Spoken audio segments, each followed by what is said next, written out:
Pertama, saya baru tahu tadi jam 1:30 kali, jadi belum banyak pikiran. Tapi pesan Presiden adalah balik arah ekonomi, ciptakan pertumbuhan ekonomi yang lebih cepat, secepat mungkin. Itu yang akan kita kerjakan ke depan. Saya akan melihat di keuangan ada apa, instrumen apa yang masih bisa kita optimalkan. Di situ akan kita maksimalkan supaya ekonominya jalan lagi. Bukan jalan lagi, jalan lebih cepat. Nanti kalau jalan lagi dibilang berhenti sekarang. Ada instruksi khusus untuk soal penerimaan nggak Pak? Belum ada. Saya suruh belajar sama Dirjen Pajak mana? Dirjen Pajak ntar ya? Bea cukai ntar ya? Nggak ada, cuman basically saya akan lihat seperti apa intinya.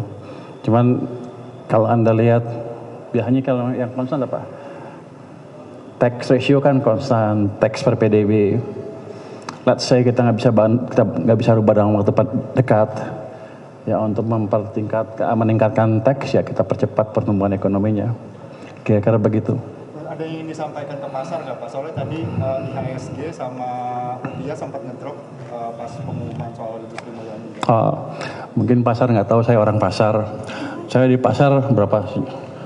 Ya sejak tahun 2000. 15 tahun lebih. Teman Pak Anggito dulu dimarah-marahin Pak Anggito karena dia majikan dulu saya di pasar. Tapi saya udah kenal pasar cukup lama, di sini juga tim cukup kuat. Pak Anggito di pasar cukup lama. Pak Thomas sudah tim lama di sini. Beliau teman saya dari tahun 2000 kali. Ngajar di UI bareng-bareng. Jadi Pak Heru juga teman lama, ahli di bea cukai juga. Jadi kalau mau dibetulin, diperbaiki, dioptimalkan, rasanya sih kita punya instrumen yang cukup untuk memperbaiki secara bersama-sama. Pak, kalau dilihat kan Belum ada.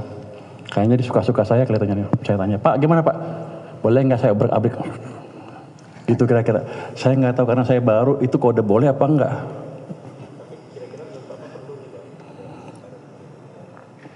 Di sini gimana? Kalau menurut saya, yang langsung dibawa Presiden seperti yang Anda dengar-dengar itu, di dunia itu nggak ada yang seperti itu. Kalau kita buat kita sendirian nanti aneh lagi.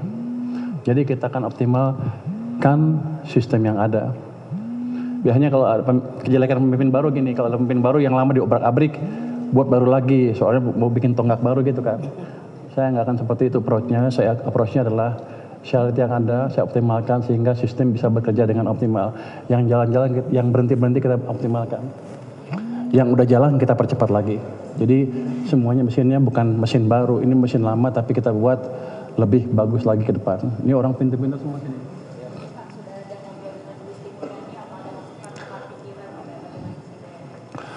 Kalau saya ketemu Bisri Mulyani kan setiap KSSK 3 bulan sekali, kadang-kadang juga berapa bulan sekali ketemu, ya di situ ngomongnya. Kalau untuk hari ini belum, karena saya juga baru tahu tadi jam 1 lebih. Untuk masih punya jas, kalau enggak. Oke, dah ada lagi? kan kalau Bapak memang sudah malah melintang Pak di pasar keuangan, tapi kalau untuk sisi fiskal sendiri kan memang ini baru Pak. Kalau untuk Bapak sendiri seberapa akan belajarnya berapa lama sih Pak ini, karena kan kesehatan fiskal kita juga akan mantap Pak di tahun ini. Anda dari mana? Dari IDN Times Pak. Gimana? IDN Times. IDN. Anda nggak pernah tahu saya di mana ya?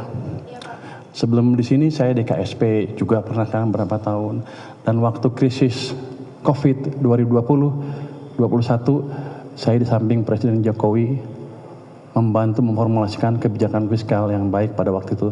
Bukan dari anggarannya aja, tapi cara mengelola uang pada waktu itu. Jadi kalau Anda bilang saya nggak pengalaman, salah besar. 2008 saya bantu Pak SBY, saya think tanknya SBY. 2015 saya ke KSP, bantu Pak Jokowi, waktu yang melambat, kita balikan dengan cepat. Habis itu saya keluar, 2020-2021 mau runtuh lagi, masuk lagi ke sana. Saya selalu memberi masukan fiskal ke pemerintah. Di belakang nggak dibayar. Mungkin sekarang dibayar, ya saatnya dibayar sekarang ya. Gaji gede nggak sini? Kira-kira gitu. Jadi saya udah kenal lama dengan fiskal, dengan ini ahli fiskal kita Pak Suhasil, jadi saya nggak akan terlalu gampang, saya nggak perlu waktu untuk belajar lagi.